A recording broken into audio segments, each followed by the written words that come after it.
How to change the size of an image in Adobe Photoshop. 1. Click Image, then Image Size. The Image Size dialog box opens, listing the height and width of the image. 2. Make sure Original Size is selected to preserve proportions.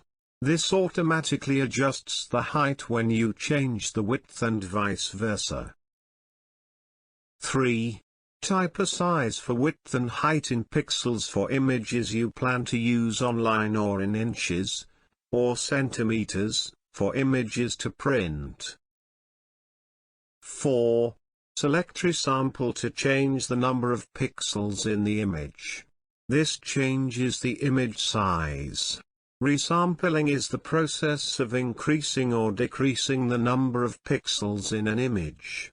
Enlarging or shrinking an image too much can cause a noticeable decrease in image quality, which you can notice by examining details using the zoom tool. 5. Click OK.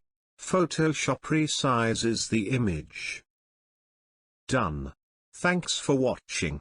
Remember to subscribe, like and share.